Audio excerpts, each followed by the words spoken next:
അരുൺ, മയ്യത്ത് നമസ്കാരം പൂർത്തിയായിരിക്കുന്നു. ഇനി നാല് മൃതദേഹങ്ങളും ഒരുമിച്ച് പുറത്തിറക്കി അവർക്ക് വേണ്ടി ഒരുക്കിയിട്ടുള്ള ഖബറുകളിലേക്ക് കൊണ്ടുപോകും. 4 പേർക്കുമായി ഒരു ഖബറാണ് നിർമ്മിച്ചിരിക്കുന്നത്. അതിൻ്റെ അടിഖബർ മാത്രം ഇടച്ചമർ വെച്ചുകൊണ്ടുള്ള ഒരു പ്രത്യേക രീതിയിൽ കൂട്ടായ മരണമായതുകൊണ്ട് തന്നെയാണ് അത്തരത്തിലൊരു ഖബർ ഒരുക്കിയിരിക്കുന്നത്. 4 പേർക്കും വേണ്ടി ഒരുമിച്ച് ഒരിടത്ത് തന്നെയുള്ള അവസാന അന്ത്യവിശ്രമത്തിനുള്ള സ്ഥലം കൂടി ഒരുക്കിയിരിക്കുന്നു. ഏറെ വേദനയോടെയുള്ള ഒരു യാത്രയപ്പോൾ തന്നെയായിരുന്നു. മയ്യത്ത് നമസ്കാരത്തിൽ പോലും അതിൻ്റെ സലാം വിട്ടുമ്പോൾ പോലും അതിന് നേതൃത്വം നൽകിയ ഇമാം അടക്കം കാർമ്മികത്വം വഹിച്ചിരുന്ന പണ്ഡിതനടക്കം വിങ്ങിപ്പൊട്ടി അതിൻ്റെ പ്രാർത്ഥന പൂർത്തിയാക്കുന്ന കാഴ്ചയാണ് നമ്മൾ കണ്ടത്. ആ ഒരു നൊമ്പരം ഇവിടെയുള്ള ഓരോ മനുഷ്യരുടെ മുഖത്തും ഈ സമയങ്ങളിലൊക്കെ തന്നെ ഉണ്ടായിരുന്നു. ഈ മയ്യത്ത് നമസ്കാരത്തിനായും പള്ളി നിറയെ മനുഷ്യരുണ്ടായിരുന്നു. ഇപ്പോൾ പള്ളിയുടെ പുറത്തേക്ക് അഥവാ ഖബർസ്ഥാനിലേക്ക് പോകുന്ന വഴിയിലൂടെ പള്ളിയുടെ പുറത്തേക്ക് ഇപ്പോൾ ഓരോ മയ്യത്ത് കട്ടിലുകളിലായി പുറത്തേക്ക് കൊണ്ടുപോവുകയാണ്. മുഴുവൻ മൃതദേഹങ്ങളും നേരെ ഖബർസ്ഥാനിലേക്ക് കൊണ്ടുപോകുന്നു. പള്ളിയിലോട് ചേർന്ന് തന്നെയുള്ള ഖബർസ്ഥാനാണ് ഇവർക്ക് ഒരുക്കിയിരിക്കുന്നത്. ചെറിയ ദൂരം മാത്രമേ ഉള്ളൂ. അതുകൊണ്ട് തന്നെ അത് വേഗത്തിൽ അവിടേക്ക് എത്തിച്ച് ഇനി നടപടിക്രമങ്ങൾ പൂർത്തിയാക്കുകയും ചെയ്യും. അതുപോലെ തന്നെ ഇനി അവർക്ക് വേണ്ടി ചെയ്യാനുള്ളതെല്ലാം ഇനി ബാക്കിയുണ്ടായിരുന്നതെല്ലാം ചെയ്തിരിക്കുന്നു. ഇനി ഖബറടക്ക ചടങ്ങുകൾ മാത്രമാണ് ഇനി ബാക്കി വെക്കുന്നത്. പള്ളിക്കാട്ടിലൂടെ ഖബർസ്ഥാനിലൂടെ വരിവരിയായി ഓരോ ആളുകളെയും കൊണ്ടുപോവുകയാണ്. 4 പേർ ചുമലിലേറ്റിക്കൊണ്ട് മയ്യത്ത് കട്ടലിനായി 4 പേരും ജീവിതയാത്രയിലുടനീളം ഒരുമിച്ചുണ്ടായിരുന്ന 4 പേർ. ആ 4 പേർ അവസാന യാത്രയിൽ മയ്യത്ത് നമസ്കാരവും കഴിഞ്ഞ് ഖബർസ്ഥാനിലേക്കും പള്ളിത്തൊടിയിലേക്കും ഇതുപോലെ ഒരുമിച്ച് തന്നെ പോകുന്നു. ഖബറിടത്തിലേക്കും ഒരുമിച്ച് തന്നെ പോകുന്നു. അതിനോടൊപ്പം തന്നെ അനുഗമിക്കുന്ന നിരവധി മനുഷ്യരുണ്ട്.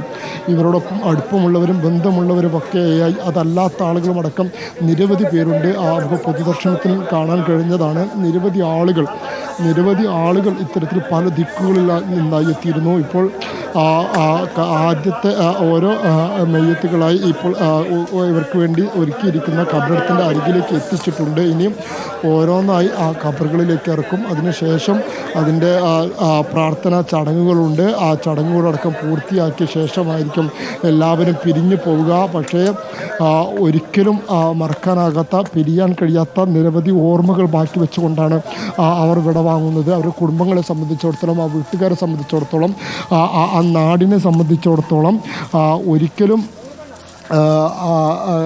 മറക്കാനാവാത്ത ഓർമ്മയും വേദനയും ഒരുപോലെ സമ്മാനിച്ചുകൊണ്ടാണ് അവർ വിട പറഞ്ഞിരിക്കുന്നത് എന്നുള്ളതാണ്. ഈ കുടുംബങ്ങളെ സംബന്ധിച്ചിടത്തോളം ഒരുമിച്ച് ഇടപഴകി ജീവിച്ചിരുന്ന കുടുംബങ്ങളുമാണ്. ഈ 4 പേരും അത്രയേറെ പരസ്പരം ബന്ധപ്പെട്ട വിദ്യാർത്ഥികളായിരുന്നു. അവർ കുടുംബങ്ങളും പരസ്പരം ബന്ധമുള്ളവരായിരുന്നു. അതുകൊണ്ട് തന്നെ ഒരു കുടുംബത്തിൽ 4 പേരാണ് മരിച്ചിരിക്കുന്നത് എന്ന് പറയണം. ഒരു കുടുംബത്തിൽ നിന്ന് തന്നെ 4 പേർ മരിച്ചിരിക്കുന്നു. ആ 4 പേരുടെ വിയോഗം ഒരു നാടിന് താങ്ങാനാവാത്തത്ര വേദന സമ്മാനിക്കുകയും ചെയ്തിട്ടുണ്ട്. ഇനി ഈ കുടുംബങ്ങളെ എങ്ങനെ ആശ്വസിപ്പിക്കുമെന്ന് പോലും അറിയാത്ത ഒരവസ്ഥയിലാണ് ഇവിടെയുള്ള നാട്ടുകാരൊക്കെ നിൽക്കുന്നത്. അവരുടെ സഹപാഠികളെ പോലും ആശ്വസിപ്പിക്കാൻ ഇവിടെയുള്ള ആർക്കും കഴിയുന്നില്ല. കാരണം ഓരോ നിമിഷവും പൊതുദർശനത്തിന് എത്തിച്ചത് മുതൽ അല്ലെങ്കിൽ ഈ മരണവിവരം അറിഞ്ഞത് മുതൽ തന്നെ പൊട്ടിക്കരയുന്ന മനുഷ്യരാണ്. ഈ ദുരന്തത്തിന് സാക്ഷിയാകേണ്ടി വന്ന ഒരു ഉമ്മ കൂടിയുണ്ട്, ഇർഫാനയുടെ ഉമ്മ.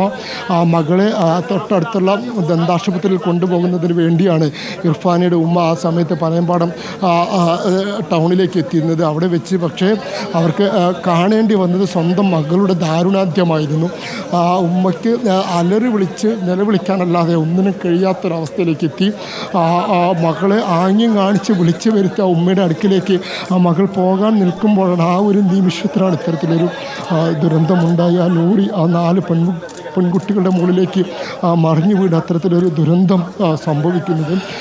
ഏറെ സമയമെടുത്താണ് പിന്നീട് പണി പുറത്തേക്ക് എടുക്കാൻ. ഓരോരുത്തരായി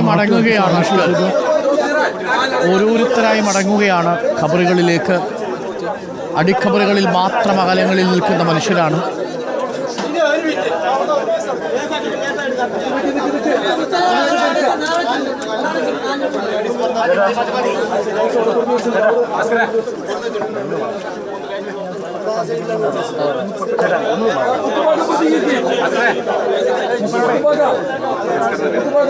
ഓരോരുത്തരായി മടങ്ങുന്നു. 4 പേർക്കും ഒരുമിച്ചാണ് മടക്കം. ഖബർ പോലും ഒരുമിച്ചാണ്. അടിക്കബറുകളിൽ മാത്രമേ വ്യത്യാസമുള്ളൂ. എങ്ങനെയാണോ സ്കൂളിൽ ഇന്നലെ മടങ്ങിയത് അതുപോലെ ഇന്ന് തിരിച്ചു വരാത്ത, പരീക്ഷകളില്ലാത്ത, അവധിയില്ലാത്ത, മിഠായിയോ മധുരമോ പരിഭവങ്ങളോ ഇല്ലാത്ത ലോകത്തേക്ക് അവർ തിരികെ പോവുകയാണ്. അഷ്കർ.